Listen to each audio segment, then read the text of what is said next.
Good morning, Hemshech Ayin Beis, Volume 3.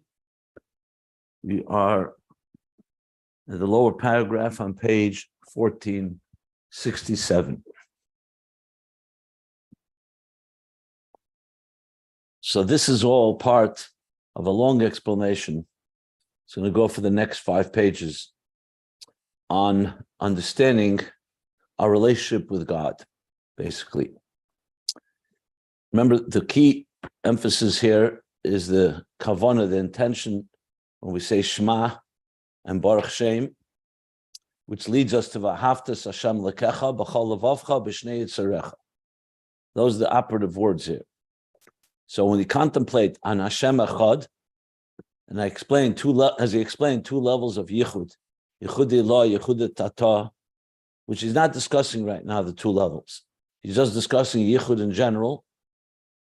And that will lead us to understand why the love can also impact the Yetzer Hara, the Nefesh Habamis and the Yetzer Hara. B'shnei Yitzarecha.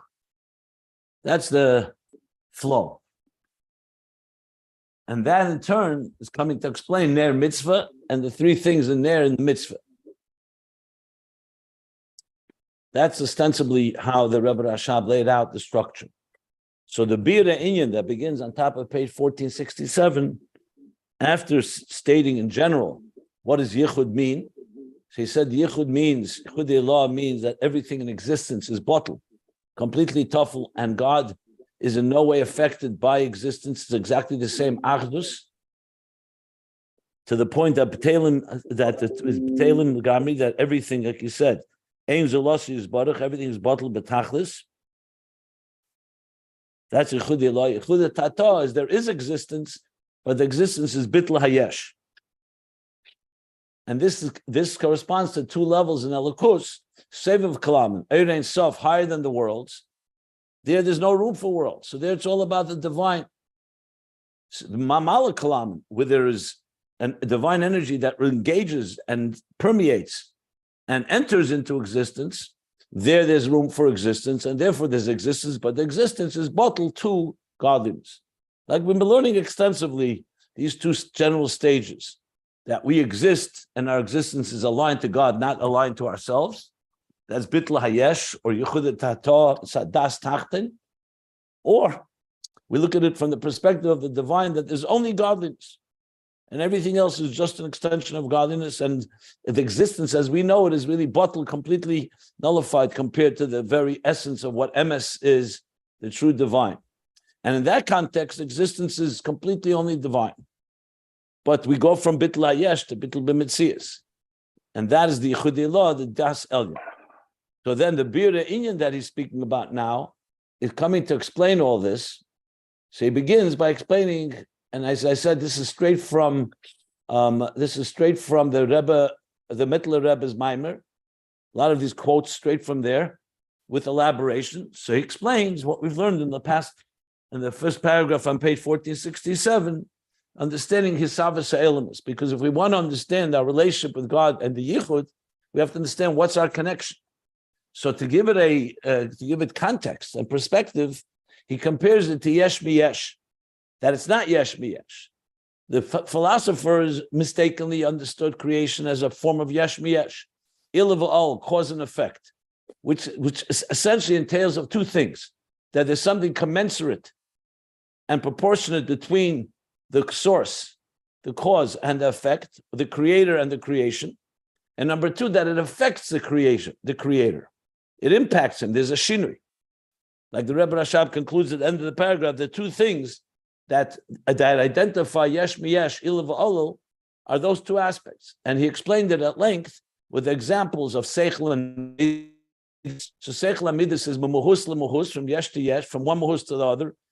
It's true that not all the Seichel goes into the Midah, but the understanding, the conclusion of it, like he said, called the B'chinas Achreina of the Seichel, does communicate with the emotions, sharing with them the value, what the mind came to discover. And the second thing is that the mind also experiences Ispilus, its effect, Ispilus Sichli, the Midah Shebeseichel, and that too is what's conveyed. And ultimately, therefore, the emotions, the actual emotions get stimulated that they want it. And as he explained in the parentheses, that is much more what he called Bakshama Yeser. It's more Akshama because the intellectual value and the cognitive value is somewhat more we'll call it more objective, more about the idea itself is valuable. And even if the mind gets excited, it's an excitement that comes mamela from appreciating something. The emotions, the actual emotions means I want it. It's good for me. That's a far more tangible, palpable emotion because I'm desiring it and therefore longing for it, as he explained in the parentheses. But regardless, they communicate with each other. It's yesh miyesh. The next thing he brought was the same thing with the seichel from the mashpia to the makabel. That when a teacher teaches a recipient, the very seichel of the mashpia goes to the seichel of the makabel. It's a lower level, but it's still that seichel. That's amshacha again muhus lemuhus. There's 2%. This muhus is coming into this one, so there's something commensurate there. And then he compared it to hashpah gashmis of an ashir and an ani, a person who gives daka, a wealthy person who gives hashpah ashir ala ani. That too is muhus davar. He's actually giving him something. Additionally, there's the hashpah ruchnis. The hashpah ruchnis is the comforting, the kind words, uplifting his spirit. All that is a relationship where one is communicating and interacting with the other in a way that they relate to each other. The b'chol zeh, he concludes, yesh beis dvarim. One is erech v'ishtavus. There's a proportionate and commensurate element between them, between the cause and the effect. Being that he's not giving off just a reflection. He's giving off a very part of himself, whether it's the seichel of the teacher, whether it's the money of the giver, or the comforting, or it's the seichel giving over to midas. All that is an actual carrying something over, that the recipient is getting something of substance from the giver. It may not be the etzem of the giver, like we learned in the parentheses on top. Like, for example, when a parent gives birth to a child, the child has the etzem of the parent, not just ha'ara. But in the ha'ara itself, it gives over the seichel, which is a reflection of the etzem of the nefesh. It's the mahus of the ha'ara itself that goes over to the midas. Just to clarify that point in that parentheses. And the second element in these relationships is shine v'yispilus b'ha'ila, that it has some impact. Ben kedem hashpah or be'esa hashpah.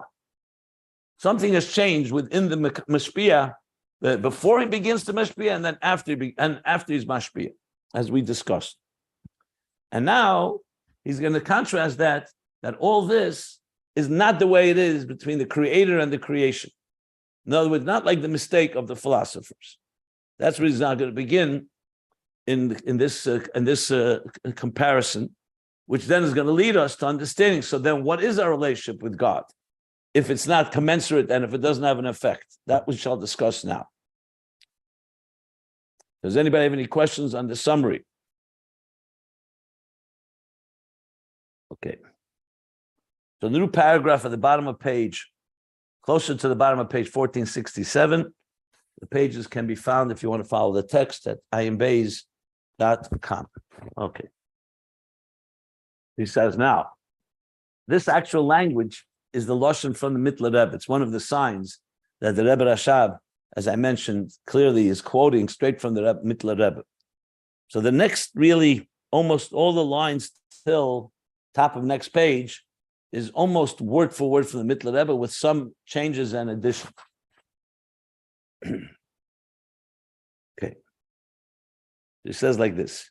V'ef shalemer kedug mezu l'maylo.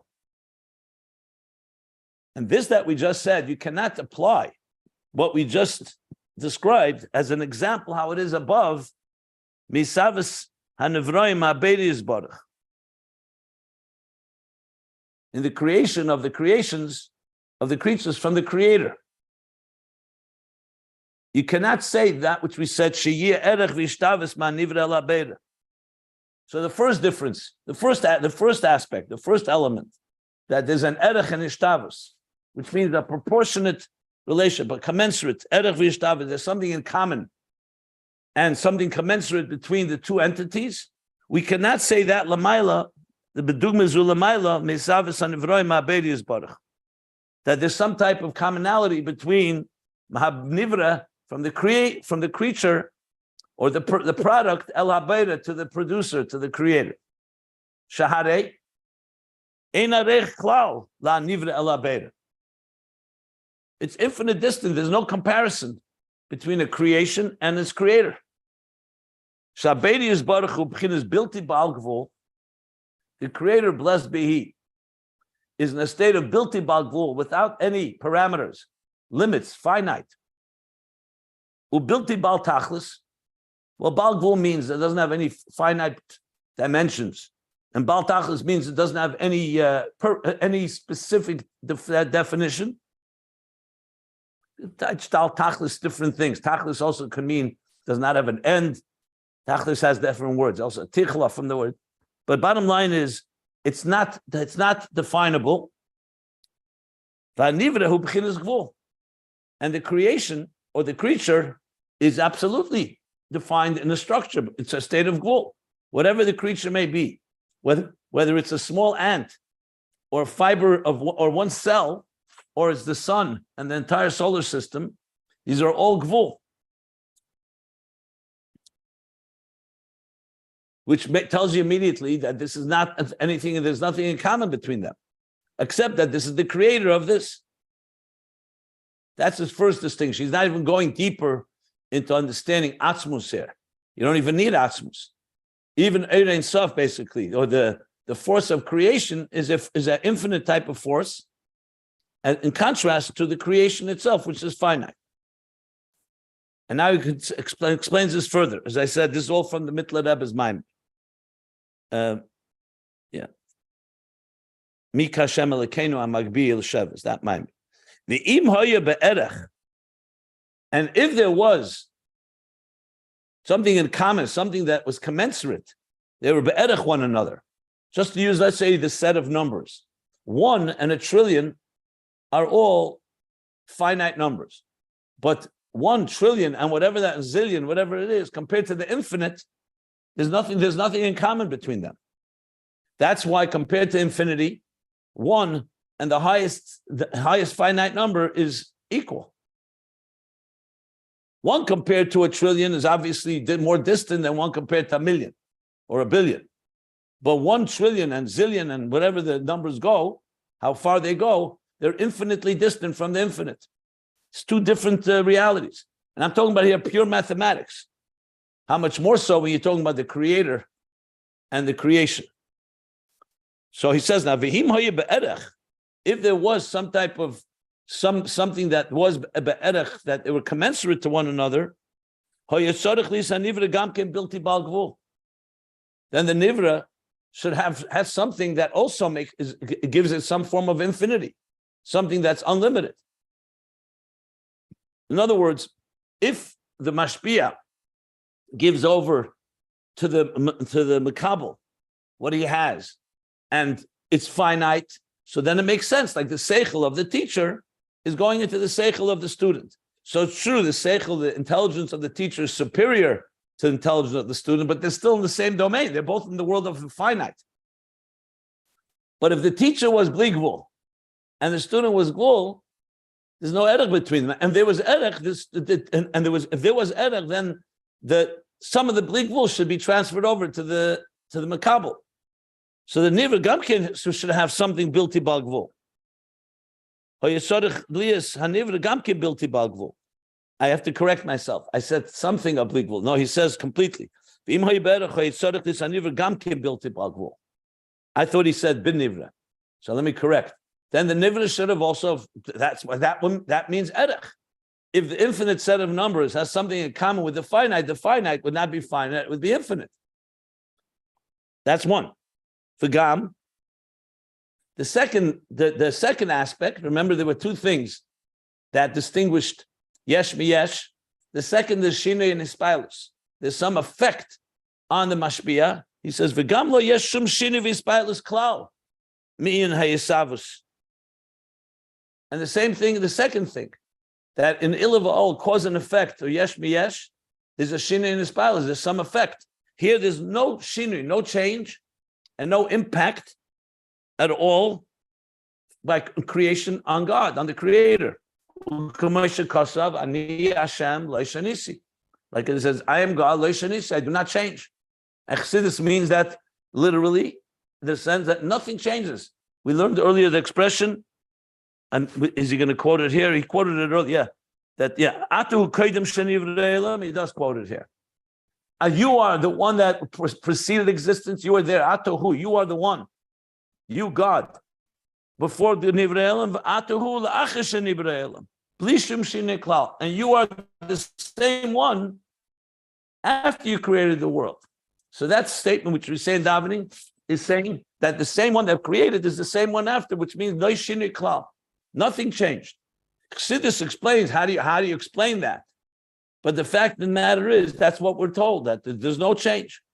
The change is because it's only a reflection of the divine. It's not the etzem is not involved in it. But regardless, no shine klal. And why is that? These two reasons, these two elements that we can't say above that which we say, meaning by creation, between creator and creation, we can't say these two things. Because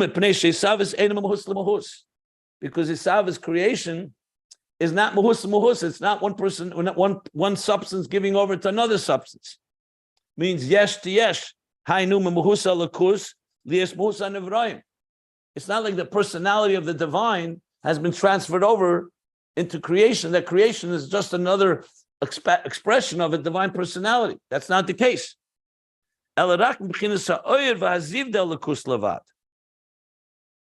Creation does not come from the mahus of Elikus. It comes only from a reflection of Elikus. In other words, let's say the sun and sunlight is coming from the sunlight, like the light. And that's why it's called yesh ma'ayin, not yesh miyesh. And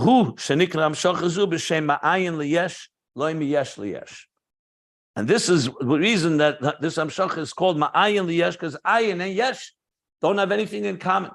It's a different reality. Not yesh miyesh, which has something in common. They're both a yesh. One communicates or transfers over and transmits to the other. Now, the reason it's called ayin, he's going to say here, he's going to give both reasons. Yeah, let me read a few more lines and then I'll stop for questions. V'hainu. And this means the bchinas ha'aras ha'er v'ziv ze'ein nechshev me'mechusa lekus klal klal. When you say that something is being produced from the ha'ara, from a reflection, that's not considered mahus l'mahus klal klal. Absolutely and unequivocally not. Because that means that the creation does have nothing from the etzem. Only the reflection and the ziv and hoid are really synonymous, but specifically hoid sometimes means the glory. But here it means ziv hoid, it means a reflection or a reflection of a reflection from the etzem, which is infinitely distant from the etzem. In other words, even though Lamaila we can't actually say it's like light, it's only a mashal. But the reason Chassidus and Kabbalah use the word Eir, because it gives us the best way of understanding how God creates something without having an impact on him. And how it's not yesh miyesh, that there's a leap, there's a quantum leap. The quantum leap is that God used the expression that he had through his expression of light, that light is what from there he creates. So the creation relates to the light, not to the etzem. Obviously, the source of it all is the etzem, but the personality of the etzem does not transfer it over to the nivroim. Now, of course, you'll ask the question: what about the neshama? What about yesh amitis, yesh anivra? We'll get to that. Right now, he's talking about the very creation. Think of it like the artist creating art. So the artist, even as being an artist, is not necessarily his etzem. It's one of his skills, one of his talents. So when he creates art, the art has nothing in common with the artist himself, has only in common with his power to create art, which in this case is like the example of light. God's power to create. God's power is extended through the light, and that's the light that has the relationship with the creation. Then God chose to infuse certain things in creation from his personality. But we'll talk about that later. Right now, he wants to just talk the very process of creation and creator and creation. So he says, and does not cause any change or stimulation, or any shift or any stimulation or spilus here doesn't mean excitement. Spilus means some type of shift, some type of arousal, anything. That would be in the etzem. Okay, he's not obviously not finished. He's going to give the example of sunlight. So bottom line is to just make the comparison. When a teacher or seichel transmits seichel to midas, or a teacher transmits intelligence to a student, so there we're not talking about the etzem. We said before in the parentheses on the top of the page, we're not talking about the etzem. It's not like a parent and a child. There, he's giving over, but what he's giving over is actually given over to the student. So it's not like the seichel by the teacher is etzem, and by the students a reflection. No. By the teacher it's also a reflection from his etzem, and that very reflection, meaning reflection I mean by that as being his faculty, it's not his very core essence, and he's giving over the mechus of the seichel to the seichel of the student. Therefore, they have something in common. The same thing with seichel and midas, the same thing with the wealthy person giving tzedakah to a pauper. Lamaila, it's not that way. The etzem of Elokus remains completely removed. The only thing we have is the ha'ara. The creation is not relating to the etzem. The creation is relating to the ha'ara. And therefore, there's nothing in common between the creation and the creator. And there's no shinui in the creator. Whereas with yesh b'yesh, there is, because they have something in common, and therefore he's giving over mohus, and that itself, it means he's investing in it and is relating to it. Whereas here, the etzem is not directly impacted by the whole process, though he's the one that's driving it. That's basically what he just said. In the comparison, these two differences between yesh miyesh and yesh ma'ayin. Now, why is it called ayin? So here, it doesn't specifically spell it out. You could really say two reasons. Ayin, you could say, is referring to the oir, because the oir is ayin, because the oir is just light. Light is ayin. But it really seems... His real emphasis here is to say that ayin means there's nothing in common between the ayin and the yesh. So I would say it's really the second reason probably, which is that there's nothing, it's not yesh miyesh, it's yesh from a state that is completely unknown and mysterious and completely different, nothing in common with the yesh. But ayin does sometimes reason, the reason ayin is because the is like ayin. Ayin compared to its source, and also ayin compared to its whatever is being created. But here the emphasis really is that there's the infinite distance between the creator and the creation. So I would say that ayin probably means here, ayin being that there's nothing in common. Even though that's oil me'ein amoil, right? It's not the etzem, but the Eibishter could do it. The oil is having the quality of the etzem. So we learned me'ein amoil does not mean it has the quality of the etzem. It means that it does not have any quality except what is given to it by its source. But we learned Eir is not Megala. Leize ikira atzmus, leize ikira lekushem savim mena Eir. So Eir is also infinitely distant from atzmus. We learned that length. Eir, the only thing is Eir does not have a separate identity.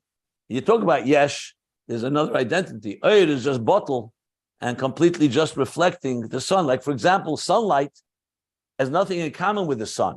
The sun is a source. The only thing is, it has nothing else but reflecting the source. So me'ein amoir means it's me'ein the moir sheba oir. In other words, me'ein, the fact that God wants to give off light, the oir reflects that aspect of God giving off light, if you really want to break it down.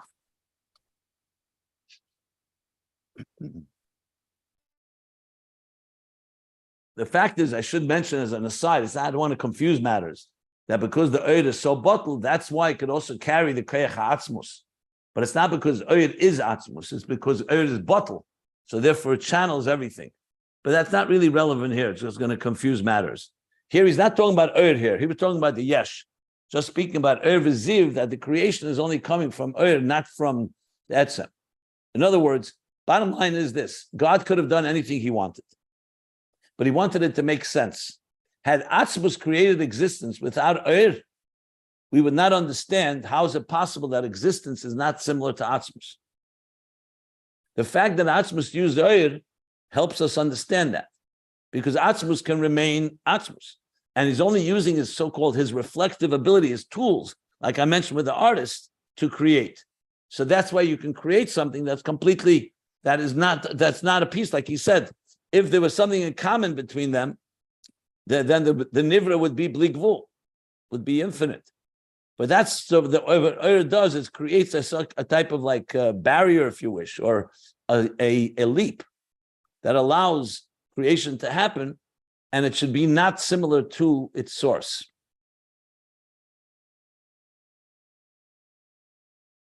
Ur, on the other hand, like you just said, has something very similar to its source, because all Ur is a carrier of divine energy and divine expression. Okay. Let me stop here if anybody wants to ask anything.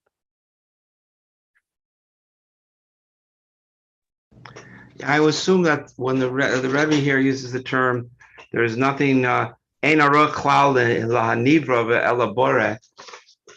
I mean, what we always learn is that boreh is not atzmus, right? It's lower, it's Elohim or whatever. It's not. It's a lower level. When it says there's no connection between boreh and the nivra, the words themselves, a creator. We do have a connection to the boreh. We don't have a connection to atzmus. But we have a connection to the level of God that creates us, don't we? That's a different level. That's not Atzmus, Boreh. First of all, he doesn't make that distinction here. So why are you making the distinction? For all you know, Boreh means Atzmus here. That's number one. Number two, even if you want to speak Boreh as God chooses to be a creator, he makes it clear. Even there, it's infinite distance. He didn't say we have no relationship. He said we have nothing in common, because that's bli gvul and we're gvul. Of course, the creator wants to create. The artist created the art, but the art and the artist are infinitely distant. That's what he's saying here. He's not even going to Atzmus. We don't even need Atzmus here. I'm giving you two answers, but there's no need for Atzmus here. You're overthinking it a bit based on other things. He's not mentioning any of that here because it's not relevant. Right now, just the concept that a Boreh and a nivra is not a teacher and a student. It's not seichel and midas. It's not a wealthy person giving tzedakah to a pauper. That's what we need to understand. That's the contrast here. So, as I've told many times, I'm trained to learn what we're learning here. I'm not really even thinking about other places and trying to reconcile it and connect it. You're doing that, which is fine, but you're going to just get confused, I must tell you. So I would right now reserve and suspend all the connections. Let's learn what it says here, and then we'll take it from there. If you have a question on something he says here, by all means. But you're not asking a question from here. You're asking a question because you learned that Boreh is not Atzmus. So firstly, it's not so simple as that either. Only Atzmus could be a Boreh. You don't define Atzmus as a Boreh. That's one. But I don't want to go there because it's just a different topic. Okay. But suffice it to say, Boreh and nivra is not teacher and student, and not seichel and midas. That's the main thing he wants to emphasize here. And when he says that, because and one of the proofs, or so to speak, is that God is the Boreh is bilti bal gvul, and we're not. We're God can bilti bal gvul. We're bal gvul. But Hasidus teaches us that we do have an aspect in us, our ability to reproduce. Didn't I qualify before that someone's going to ask, what about the neshama? What about the fact that we're given? But that's already a gift that's given to us. So the creation on its own, unless God gives us extra gifts, is like a piece of art from an artist, and there's infinite distance between the two. Just stick to the simple interpretation. Again, you're bringing other ideas in, which is fine, but I qualify that, and we'll talk about that later. But if you think of creation and creator, it's not teacher and student. You understand that? Yes. That's the key thing to keep in mind. It's not yesh mi yesh, and it's not ilav all cause and effect. And it's not like, and there's nothing in common between the two. If God wants to now give the creation a gift and put a neshama that's a tzelem elikim or a chelik elikam mal mamish, or wants to give us the ability to reach bli gvul through our avodah, that's an additional piece. That's not creation. That's already a gift. And you see in creation itself, that only happened on the sixth day when God created the human being and gave the human being that capacity. But everything else in existence, daimim, tsemeach, chai, medaber, unless they're given a particular divine power, are all limited and finite and have nothing of infinite in them at all. And we're not talking to him, it's avodah and the purpose of creation and making a dira b'tachtenim. We're talking about we're defining scientifically the entity of creation versus creator, or teacher versus compared to student. That's the discussion here. So this is even a distance from the oil. You could ask, one second, you could ask the same, you could say, what's this whole thing of bittul ha'elamus? Bittul. The whole Psharich of Amuna is that all of existence would disappear in a second if God didn't create it every second. 1 second. Didn't God give creation a piece of him? So why would it disappear? The whole concept of bittul and yichud would be eliminated if you say existence has God within it. The whole point is existence on its own does not have any of that. The pure creation on its own, the whole point of having a God is understanding that existence, that's the whole theme here, that existence does not have reality of its own. Its entire reality is dependent on a creator that's completely different than it. Then the creator can do many things with the creation, and he wants us to understand that. But initially, if we would go with the philosophers that said, yesh mi yesh, that existence has something in common with the creator, and that the creator was changed through existence, like a teacher and a student. You understand the problem with that. Then the whole purpose of God is eliminated. The whole point here is for us to relate to and appreciate an existence that's different than our own. Then we can learn to integrate that within ourselves, just to put it into the proper context. So, you can ask all the questions you're asking. What do you mean everything is bottled? What do you mean it's bottled? God created it with a purpose. He created it with a neshama. Neshama is nitzki. Chelik elikam mal mamish. In Shaykh al-Amuna, you never hear the word chelik elikam mal mamish. You hear the exact opposite, that all of creation would be nullified. And the only reason it exists is because we don't see. If the eye could see the divine energy, everything would cease to be. You say, what do you mean? Doesn't creation have elikus in it? Doesn't it have koyach atzmus? Doesn't it have chelik elikah?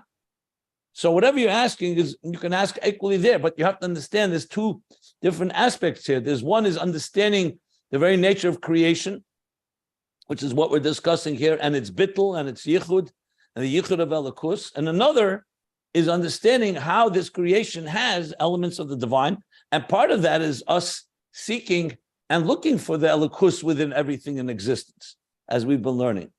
So it's a fair question that you're asking. I'm not negating the question. I'm just trying to understand there's two different tracks here when we discuss this topic here, and it gets confusing if you start bringing them together. Like, for example, in Shayach Damuni, he never mentions Dira B'Tachtenim. In the first section of Tanya, Dira B'Tachtenim is central. The whole goal in the Neshama comes down below to transform this world. In Shayach Damuni, he's talking about how the world doesn't exist, that the whole world is divine energy, divine words. So how do you reconcile the two? I'm saying, did you ever think of that? The answer is they're both true. If you're talking from the perspective of creation and creator, Shayach Damuni is telling us the dynamics of creation is such that creation doesn't have any value of its own. If you're talking about the creator wanted to infuse and said that I'm creating a world that has no value of its own, it's only my creation, but I want a dira there in a world that does not recognize the creator, which the creator himself created that simsum and concealment, that's already the kavanas ha'atzmus. But it doesn't change the dynamic of creation always needing the Dvar Hashem to create it every second. So you see, you're talking, one is, I would say, one is the mechanics of creation, and one is the purpose of creation. That's how I would distinguish the two, just to keep a certain clarity of the two different aspects. And I'm glad you asked, and I'm glad to clarify this, because it could be confusing Many people, when they learn Chassidus, these two aspects, when you finally come to it seems to be contradictory, because one seems to give existence so much value, and the other one negates existence altogether. So this is a little explanation. I mean, it deserves more discussion, but suffice for now. We'll suffice with this. Did everyone understand what I said now in this clarification? That point about mechanics versus kavana, so to speak, Shari Yechuv Emuna, and the first part of the Kutei Amorim is very, very interesting distinction. It's sort of like who's closer to the Rebbe, the ones that are close physically, mechanically, or the ones that are doing his kavana, the shluchim that are in Alaska doing their. Who's closer? Okay. But I see some people are itching to say something, so go ahead. Well, I had a question about this. Between Nivra and Boire is not only the Gabi. 1 minute. I think Yitzchok start. Okay, whatever you guys decide. I started before, and you told me I should. Okay, fine. We'll defer. Go ahead. Sorry, Rabbi Tzok. The distance between Nivra and Boire is not only between the Nivra and Atzmus, but also between the Nivra and Oyer. Correct? That's a good question. I would say yes, that's correct. Though he's not really emphasizing that here, but I mean, you could argue both ways, because on one hand, the Oyer is, so to speak, does relate to us, but on the other hand, Oyer is also not affected. The sunlight, for example, is also not affected by the earth, not just the sun. So yes, I would say that's correct. But there is one thing that Oyer has in common with us, which is Mitzias Nimtza. But he doesn't discuss that here. But also Oyer may ein hamoyer. I know what you explained before, but in connection to that. Yeah, I don't want to go there, because here he wants to focus on Boira and Nivra, not on Oyer and Nivra.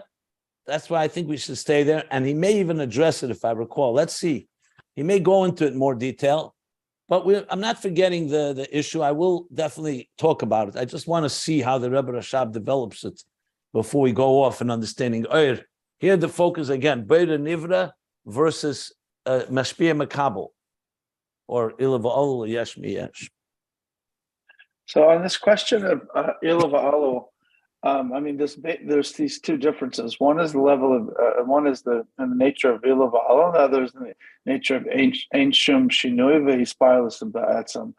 The second part is very clear to me, particularly because the creation is coming from the Or and not from the Atzmus, coming from the Ayin and not from the Yesh Amiti. That part's very clear to me. But the Inyan of Ilav Olu, I mean, the fact just that the Eibishter or the light is creating our reality as we see it every moment is a cause and effect. That just because there's an effect doesn't mean the effect changes the cause. It's just a consequential. I mean, but this is not semantics. It's not the word cause and effect. It's the concept of a cause and effect that are commensurate with one another, like a teacher and a student, or intelligence and emotions. Yes, of course you could say that God is the cause of all of existence, but we don't call that cause and effect. In the context of what we're discussing, we Boira and Nivra, because the two things you said, there's one is a Shinnis palace, but there's the first thing, there's nothing in common between them. That's the key. Cause and effect, the way he's defining it here, means it has to have something in common. The nature of the cause is not the same as the nature of or you could reverse it. The nature of the effect, or the personality, the personality of the effect is not the same as the personality of the cause. Okay, thank you. That's a huge clarification. Thank you very much. Yeah. Could you repeat that, Yitzhak? What you just concluded? Yeah. Well, technically, verbally, just Ilav Olu is cause and effect. So, from the standpoint of logic, of course, the Eibishter and his haaras, his reflections are the cause of our reality. They do create everything every moment. So from a strictly logical perspective, there is a cause and there's an effect. But that's not what he's saying here. He's saying that the nature of the effect, that's the creation, our nature, what we're made of, is not the same as the nature of the cause. So let's say when someone throws a stone, like you can say that the stone is moving in the air because someone threw it. And so there must be some relationship between the cause and effect that both have some material natures. Like the hand that threw it is material, the stone is material. The stone is moving, the hand invested energy in the stone flying through the air. So you can have all these relationships between cause and effect. But when it comes to the difference between Elikus and Gashmias, you can say Elikus is causing Gashmias, but the nature of Gashmias is fundamentally different than the nature of Elikus. Okay, good. I also think one thing, I think we cannot, even though we are a creation, obviously we are, but humans and not humans, the neshamot, even though we classify ourselves as a creation, but we cannot put ourselves in the same category as a creation of a stone, because as many of the rabbis have said, that we are really a piece of Atmut itself.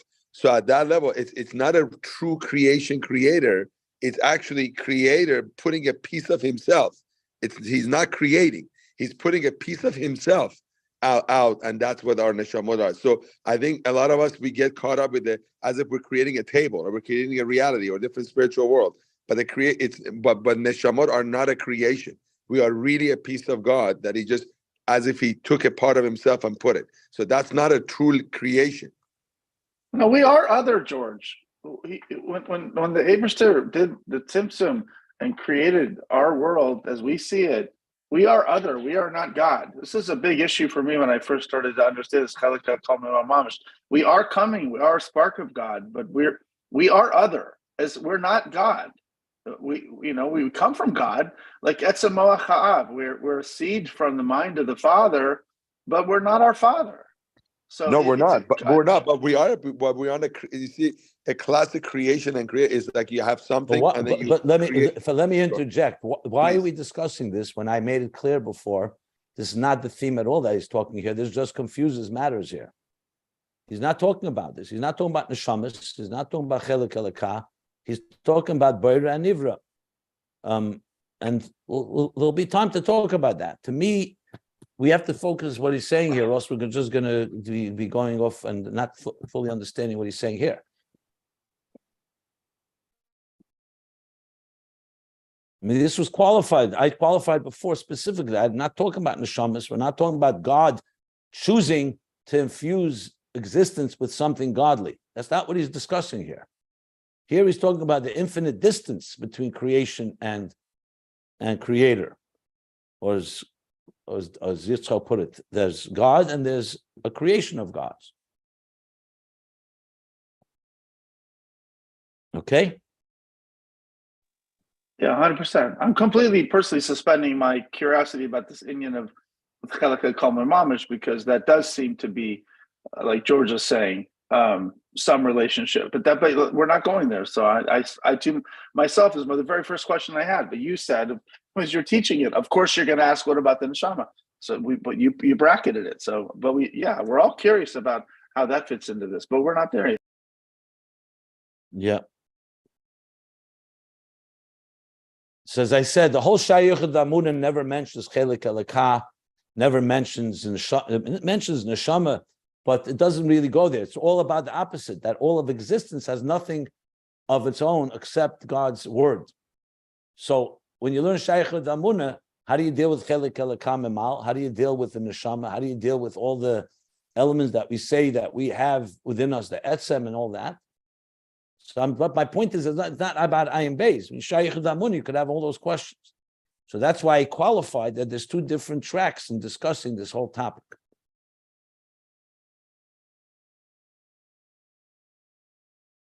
Bottom line is, anything that the creation has that's divine is a gift, not because creation has it naturally and inherently. Just keep that always in mind. Because there's only one creator, that's God. And like you said here, the infinite and the finite are infinitely distant, in contrast to teacher-student.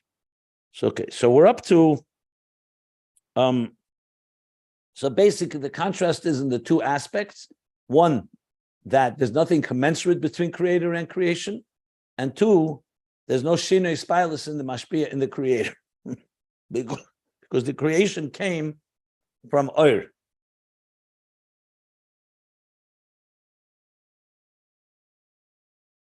There's no change in the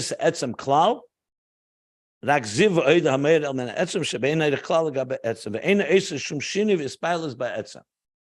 I'm going to continue reading 2 lines from the bottom. So the example for this is going to give 2 examples. Chassidus usually gives 2 examples for this concept. One is sunlight, and the second is the light of the soul, the energy that the soul manifests in giving life to the body. Like the light and reflection of the sun. That radiates and illuminates earth and its citizens and its inhabitants. So the sun that radiates the earth, that illuminates the earth and its inhabitants, the sun does not travel down to earth. It extends rays of light, sunlight, that travel from the sun to the earth. It's only ha'odem etzem hashemesh. It's only a reflection of the core sun. It's a reflection only of the sun, obviously, but it's a reflection of the sun, not the sun itself. And therefore, and it makes no change in the sun. The sun does not get weaker when it gives off light, and it doesn't get stronger when it doesn't give off light. So if you were to suddenly have a cloudy day, and the sun's unable to reach, the sunlight's unable to reach the earth, or for that matter, when the sun moves and it's night, the sun doesn't change. It's just not that we don't see the light. So the light is not reaching us, or it's reaching us in a limited way. The sun itself remains completely intact. And that's exactly what Chassidus says why God created the sun that way. He wanted to give us a moshel, an example of an entity that is tremendously necessary. We can't exist without sunlight. It's not some optional thing. And yet, it's light, not the sun. So we have an example from our daily lives of an etzem that is producing something, but is not affected by it. So that's the moshel. So it doesn't create any change in the sun. If the light shines, imlav, next page, 1468. Whether the light shines or not makes no difference. Before, by mashpia, if he's teaching and he's not teaching, there's absolute difference. Here he has to exert himself. He has to invest himself. He's doing this. He can't be doing something else. He can get tired from it. The sun does not affect it in any way by the light that comes from it, whether it shines or doesn't shine, and doesn't get tired, and doesn't have to say, "Okay, today we're taking a day off because I'm exhausted." So that's the example of the sun. Now, interestingly, he's using this example for the second point, Shinui and Espilus. He doesn't use the example about commensurate, because the sun, you can't say the sun is Ein Arech to the earth. They're both creations, and the sun was created to give light to the earth. I'm just pointing that out. So I don't know if this is good.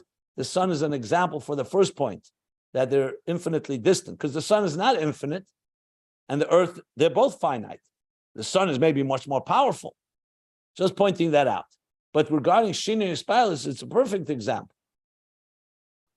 And now the second example. And it's dying, The sun is dying. Not according to Torah. According to science, yes. But according to Torah, Chazakim Kiyemi Barim, that God gave the power of the sun, it does not weaken. But that's because of God's power. You're right. The truth is, you're right, because the sun doesn't have the power to be infinite. It's only because God gives it that power. But you're technically correct, yeah.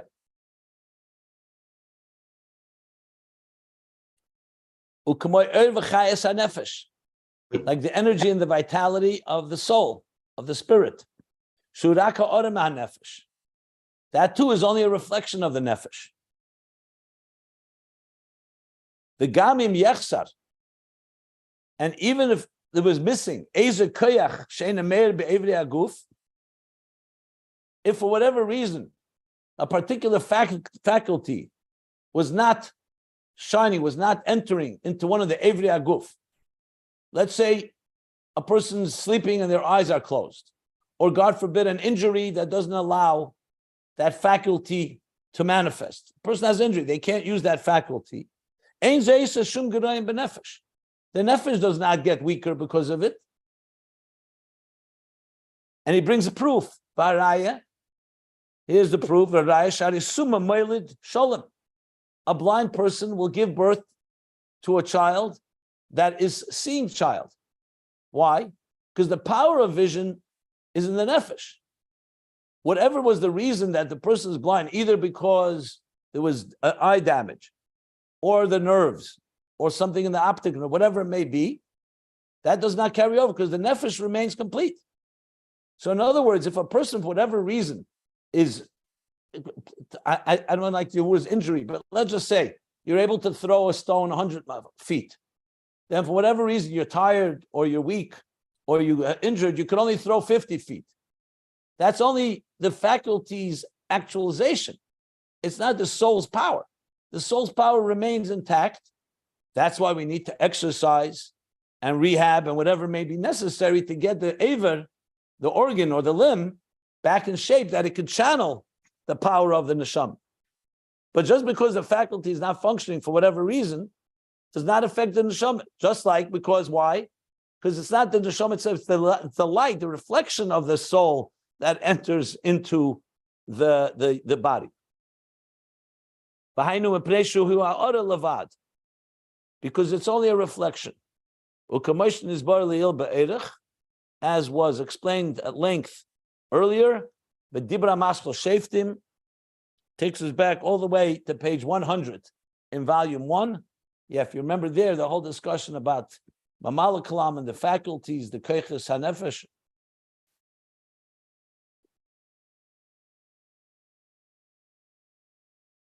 So I'll read a few more lines in the example. The Kamoi Kain. So using these two examples, the sunlight and the light of the soul, same thing is above. That the light that comes from us does not create any change in Atzmus. Vim Kain, and that's the case. The creation which comes from the reflection, not from the Etzem, it's infinitely distant from Atzmus. Here he goes back to infinitely distant. And does not create any change. So in the Nimshal, you do have both elements. That the Eir is completely infinitely infinitely distant, and it doesn't have any impact. So both things apply. The example, as I said, probably is more in item number 2 rather than item 1. But in the Nimshal, in the moral, both elements are correct, because when it comes to Atzmus, Talakus, Eir is as infinitely distant from Atzmus. The truth is, you could probably say the same thing with sunlight, that the light of the sun has nothing in common. It's nothing in common with the sun. But I don't know if you want. I don't know if I want to say that. Again, I don't think that first aspect is perfect, a good example, because there is something in common. The only thing you could say, the sun is a mohus, is a luminary, and the light is just a reflection. But since he's not emphasizing it, I'm not going to go there either. We don't have to force it. But bottom line is that these two aspects do not apply on Atzmus.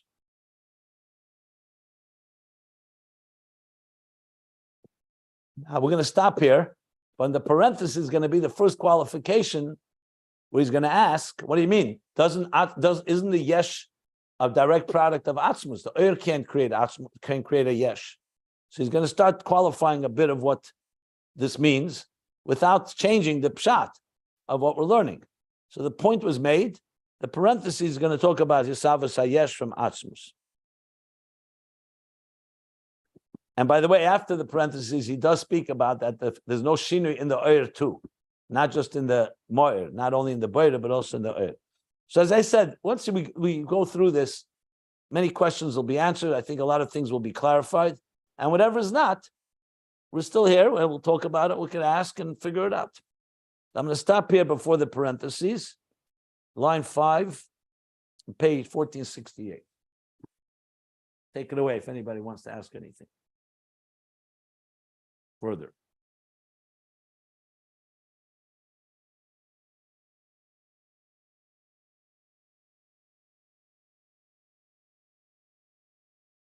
And if you do look in the Mittler Rebbe's Maimer, you'll see these ideas are there. I'm going to be marking up my sefer here to see what exactly is quoted and what's in addition. And I'll share that as well once as I do that. Okay.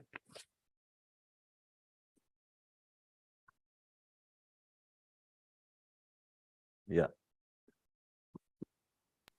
I just wanted to say, if there's no questions, I just wanted to say before you turn off the recording that you, to the class, that you gave a wonderful shir yesterday in the Kollel about Chodesh Elul and the inyan of the king is in the field, in particular Yud Gimel Midas Harachamim, and really beautiful review of certain Hasidic concepts and principles that are relevant to this time of year. So, with your permission, Rabbi Jacobson, I'd like to post it to the thread.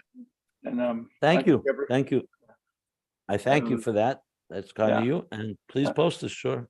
Okay. Just wanted people on the recording to know why it's being posted. It's wonderful.